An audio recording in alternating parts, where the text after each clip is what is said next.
Stray is a game that's all about exploration, which is fitting, because exploration is the type of behavior that's encouraged either by reward or curiosity. It works out very nicely that a game about being a cat in an unfamiliar space has its moment-to-moment gameplay defined by the curiosity of the player. It does a good job of guiding the player actually through the mechanics and the visual cues, both of which will be touched on later, but it does bear mentioning just as a good game design principle. Unfortunately, this does certainly fall off as the game goes on, which can lead to the player getting lost or retreading ground that has already been explored because something changed without you noticing or being notified. This can lead to a bit of a lurching effect to the gameplay in the mid to late game. For a time, you'll be dexterously leaping from pipe to overhang to ledge, dodging enemies, collecting clues, and having fun and meaningful interactions with the NPCs. But for an equal amount of time, you'll be lost and wandering around the same area you've been in and talking to literally everyone because it isn't clear what you're supposed to do or where you're supposed to go. This should be offset by B12, the main companion of the game who can give hints at the player's request. This is a great idea, because it avoids the annoyance of companions that would rather shove their advice down the player's throat at the cost of pacing, while also giving players an out if and when they want one. Brilliant, except that in the vast majority of cases the hint will be to simply restate the current goal or information that you've already likely put together yourself. Potentially the greatest selling point of Stray is the world building and design. Not content to just go with an overgrown and abandoned Earth aesthetic, it goes headfirst into a dystopian cyberpunk setting with a dash of Half-Life style horror for flavor. A key element that several elements of the game design play toward, from the level design to the world building to the visual and sound design, is making the game feel atmospheric. The game, at times, can lead to a sense of suffocating isolation with nothing but danger around every corner. You don't just feel as though you're being watched, you know you are, and you don't necessarily know the motives or reasons why. Meanwhile, at other times, the world feels hopeful and spitefully bright against the darkness, with the NPC robots going through their daily lives and igniting bright neon signs that bathe the otherwise dark Undercity in an intentionally creative glow.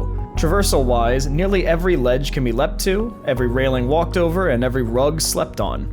The game missteps a little here, with places that you can and cannot go not always being clear. Some are obvious, with spikes, barbed wire, or other fixtures being placed atop things that prevent you from having a place to stand or land on, but other places simply are inaccessible for seemingly arbitrary reasons of the devs forgot to put a prompt here. With that being said, Traversal is at the heart of this game's central gameplay loop of curious discovery, and it has been designed for you to play it as such.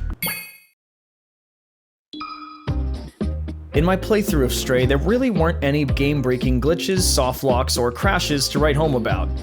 However, what was not only present but ever present were issues with geometry. Characters seem to glide up staircases, breakable objects can freeze themselves into a time paradox, and everything can clip into anything. B12 clipping into walls and ceilings? Yup. Glasses, box, and paint cans disappearing into thin air? You bet. The cat clipping into other cats! Oh, literally within the first 3 minutes. It definitely has indie game polish. There's an equal amount that's been cleaned up perfectly, just as much as there has been swept under the rug. Like I said, nothing game-breaking or anything that's going to prevent you from playing, but for a game that's largely sold on its atmosphere, it certainly never lets you forget that you're inside a video game.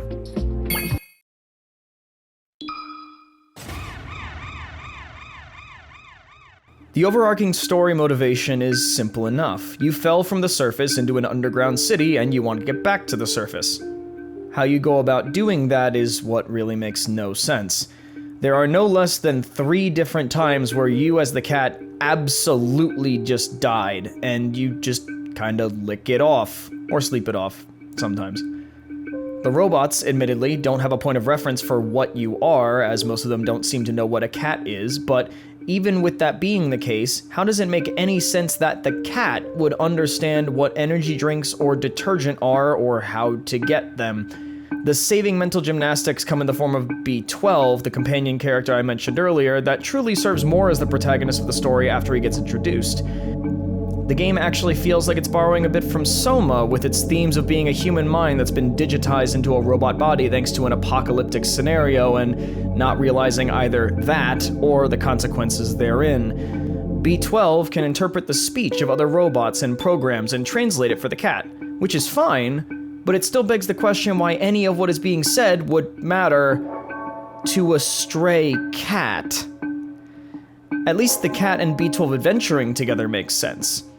B12 shares your goal of making it to the surface as potentially the last remaining human mind, but needs the cat to wear the charging pack. The drone's body can't hold a long enough charge to go it alone, and so B12 needs the cat to survive and keep going in order for what amounts to his mobile charging dock to make it to the surface with him until he can come up with a more long-term solution. It helps to think of the events of the game being helped along by the cat simply having the instinct to survive and B12 being the brains of the operation, except when you realize that not even that is true.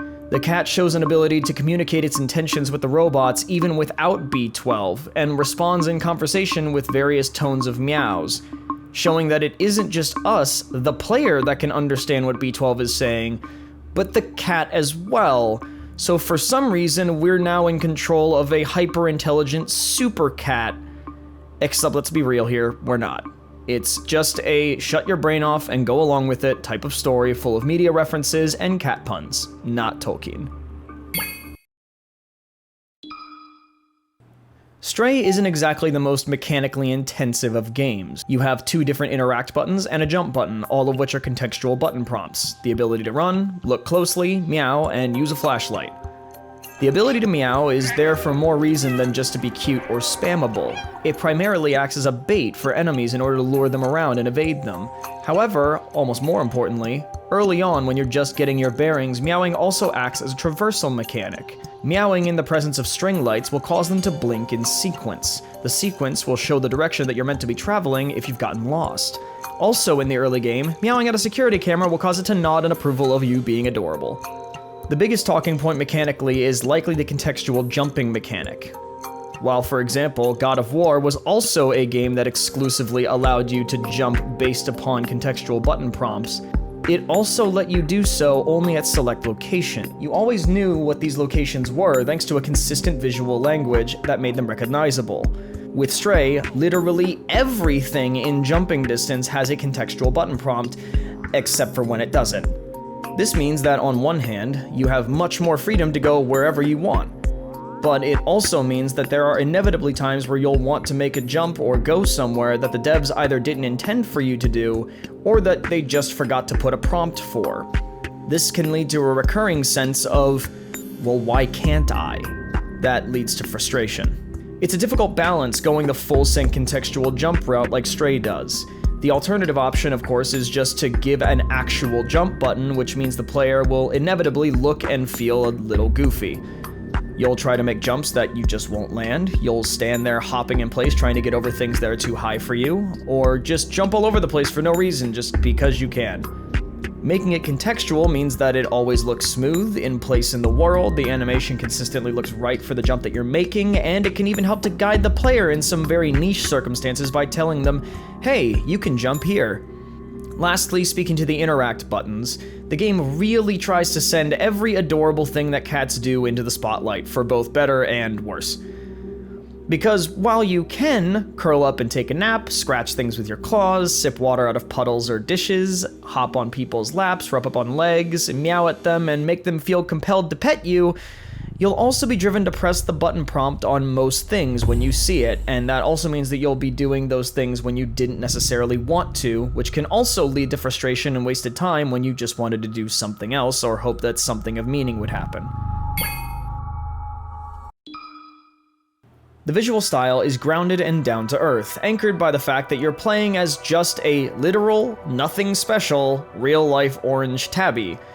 This lends a fun contrast to the less realistic cyberpunk neon towns, as well as the weightier sense of dread you get to the biologically corrupted dead city and sewers.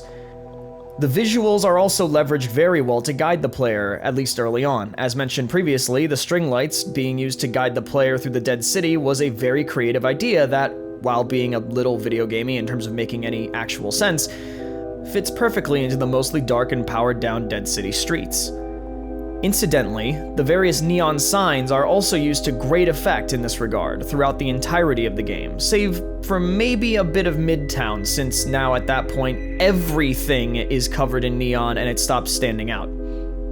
Although the game does certainly look like an indie game at times, which isn't an insult per se, more just an acknowledgement of limitations. Assets get copy-pasted and reused all over the place, while robots can get away with it because you can just simply assume that they were all built mostly the same, and the few that aren't stand out nicely because of that fact. What doesn't make a ton of sense is seeing the exact same hats and clothes everywhere. It's a game that you can tell was created with a handful of asset packs combined with another handful of custom ones. The animation of the cat also tends to fall flat in the close-ups and cutscenes, where it seems like its ears and eyes are connected in some way to its mouth, in a way that almost makes it feel like a 2000s game. The sound design, on the other hand, is spectacular, being leveraged to full effect for the sake of the atmosphere. The music has a lo-fi feel that can change to be lonely or fearful, or even hopeful and playful, but it always adds this sense of subdued mystery that piggybacks off the exploration-driven gameplay. And if that sounded too pretentious for you, then nothing else. The game is really chill, and it really adds to the feel-good cuteness of just being a cat. Speaking of the cat, there's a good variety of different sound effects, although I did notice one in the opening cutscene that is the exact same trilling sound that the felines make in Monster Hunter. Again, not detrimental, I just think it's really funny to use the exact same sound effect pack, or they had two different real-life cats that sounded exactly the same, maybe. Throughout the course of the game, the cat will meow, hiss, trill, and screech, and it's good to see that they fleshed out the cat's sound effect set rather than deeming it an unnecessary detail. Stray's an interesting one, to say the least, because it's not like any game that I've played before, and it's not really like a lot of other games in general. I'm sorry, I'm just scratching my face next to the mic, you can probably hear that. But I liked it, and I'm glad I played it. And really, I do recommend it, honestly. I'll give it like I'd probably give it like an 8 out of 10, something like that. Like, it's solid. It's a very solid game. It's fun. The times where I would get lost and just wander around were really annoying. It kind of reminded me of some of like the worst parts of a Legend of Zelda or a Metroid game in that regard, just kind of wandering around in an adventure game and not knowing what you're supposed to do, or having kind of like a useless companion that's like, he's there and, you know, they should theoretically be able to help and they just kind of don't sometimes. I think I like it more than it's worth. I think I like it because it's so different and because it's like something I've never played before. I don't think it's necessarily something that's super memorable. I think it's going to be something that's going to fall out of public conscience. Maybe this will become a really poorly aged thing, but for what it's worth, it's a really short game and it's not $60, so it's, that's not really the biggest problem. And it has replay value because, the game is definitely 100%able. And it's also got a speedrunning achievement, which means this is going to become a speedrunner's game, even if it's just a niche one. And so I'll probably go and play it back again just to get the speedrunner achievement, to beat it under, I think it's 2 hours, which the fact that you can beat it under 2 hours, and the devs assume that, means they know it's a short game. But yeah, I'd recommend it still. I still think it's worth playing, and I still think it's an experience worth having, even if it's just a once-over. But enough about what I think. Is the game actually good?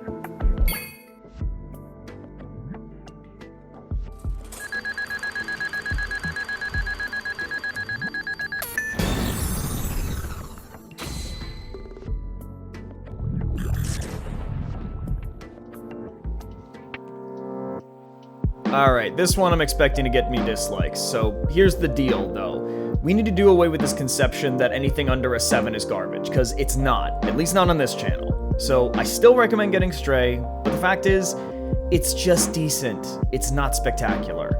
But hey, decent deserves recognition when decent did something cool and unique. So with that said, I've been LoneWolfEX. Please subscribe and hit the bell for more, and I will see you guys next time.